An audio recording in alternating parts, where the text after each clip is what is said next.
ये सारे उपचुनाव में भी पार्टी अपने हिसाब से बात करती है। पार्टी जो आज 10-12 पार्टियां हैं, यही लोग अपना बपोती बना लिया है, अपना साम्राज्य फैला रखा है। और ऐसी सूरत में जनता के सामने कोई विकल्प नहीं होता। कहीं जो है महाबल है, कहीं महारथी हैं, कहीं गुंडे हैं, कहीं बदमाश हैं, कहीं जात है, कहीं पात है, कहीं नफरत है। तो इस तरह से मोहब्बत की दुकान बेईमानी होती है।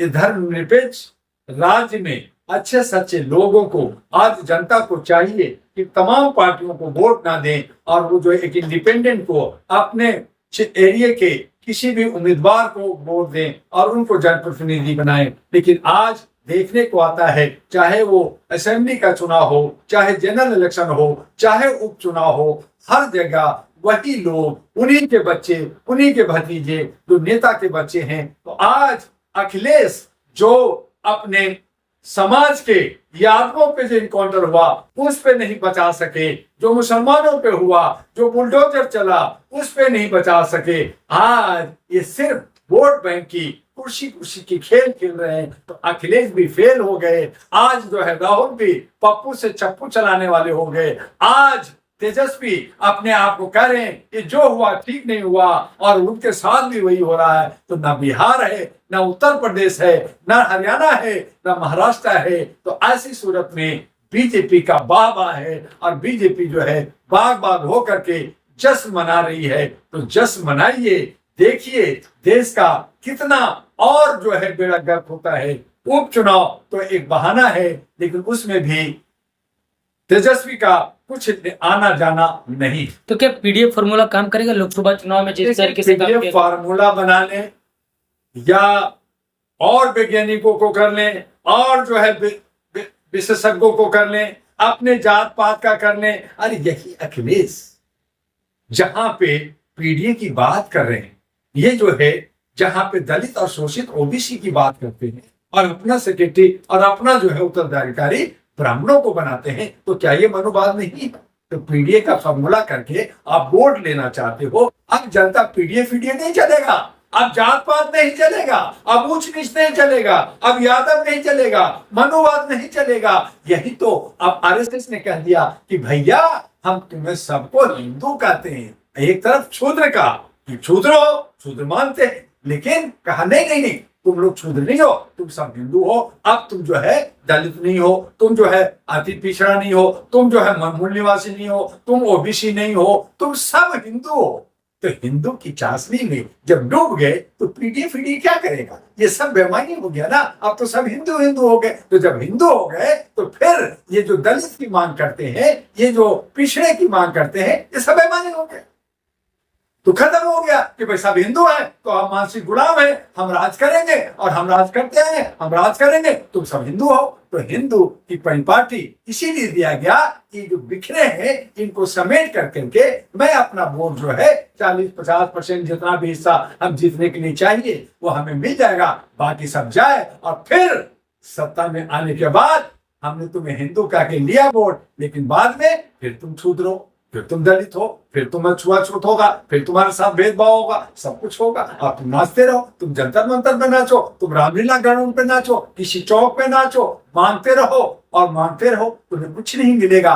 मांग किससे रहे हो? अगर तुम्हें चाहिए था तो अपना अधिकार छीन लेते, लेकिन उसमें किसी में कुव्वत नहीं है। और यही वजह है कि कुछ चंद लोग अपनी चतुर और चालाकी से अपना राज करते हैं। इसलिए उपचुनाव में अखिलेश बहुत अच्छा कर पाएंगे ऐसा नहीं कर सकते। जो हालात आज देश का चल रहा है, वैसी सूरत में जो है बीजेपी की तरफ उन्मुक्त हो रहे हैं। और वो इसलिए हो रहे हैं क्योंकि अब जो नफरत की बाजार है, हिंदू मुस्लिम की बाजार है कि मुसलमान को एक तरफ कर दो, मुसलमानों में बांट दो वोट के साथ उसके एरिया के हिसाब से, और उसके बाद में बाकी जो 80% है उसको हिंदू का करके अपनी तरफ समेट लो। तो जब 80 और 20 की लड़ाई होगी तो 20 हारेगा, 80 जीतेगा। जो 80 कहती है नहीं मैं मूल निवासी हूँ, मैं दलित और शोषित हूँ, काहे को नहीं हो, वोट देने के लिए 500 चाहिए, शराब की बोतल चाहिए, चिकन चाहिए और जी हुजूरी चाहिए, पैर में मालिश करना है, आपको जूता चप्पल उठाना है, यही करते रहेंगे,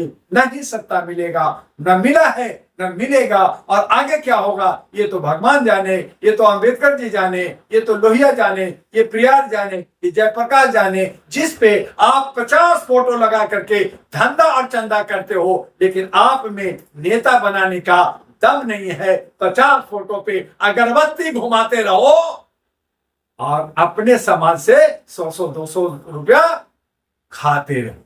तो क्या योगी जी का जो हिंदुओं को कटना बटना था वो फॉर्मूला काम कर गया क्या? जिस तरीके से हरियाणा में दिखा गया, सारे हिंदू इकट्ठे हो गए।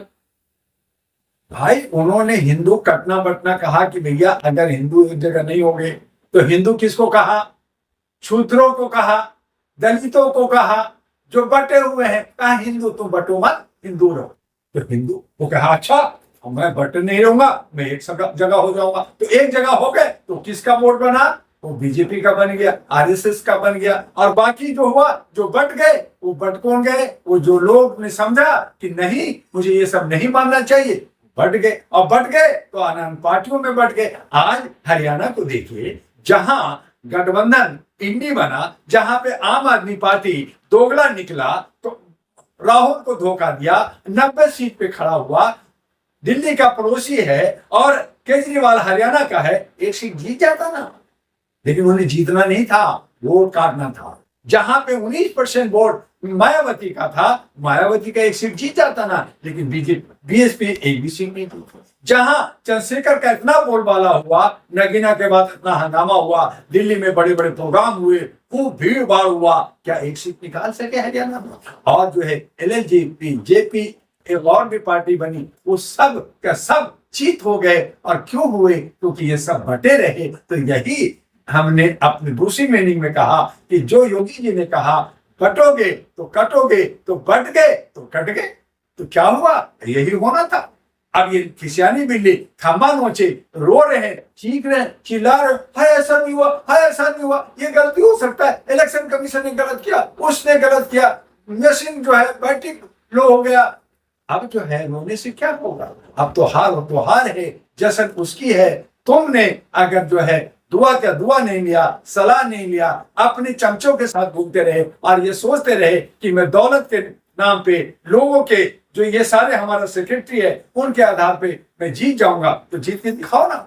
ये भी तो दुआ दिखा है। दुआ तो 2 महीने पहले ही कह दिया था, 2 महीना पहले कहा था, आज भी लोगों को कहा था कि हरियाणा में बीजेपी की सरकार बनने जा रही है। आपने कहा क्या दुआ साहब, आप बीजेपी को गाली देते हो, बीजेपी के खिलाफ बोलते हो, मोदी को हराना चाहते हो, बीजेपी को हराना चाहते हो, और फिर कहते हो बीजेपी की सरकार बनी। तो मैंने इसीलिए कहा था कि चूंकि जो जितने भी लोग हैं ये सब ईगो और अहम में बटे हैं, दुआ का सलाह नहीं मानते, दुआ को सुनते नहीं, उसकी अहमियत नहीं है, और लोग जो है धरना प्रदर्शन करते हैं। नतीजा था कि बीजेपी सरकार बनानी थी, बना लिया। कश्मीर जहां पे एक भी सीट बीजेपी को नहीं आना चाहिए था, वहां 29 सीट आना ये अचंभे और अच्छे से कम नहीं है। और अगर वोट और परसेंटेज देखें तो घाटी में भी बीजेपी को अच्छा वोट मिला है। और इस तरह से हम कह सकते हैं कि जम्मू कश्मीर में भी बीजेपी की जीत हुई है।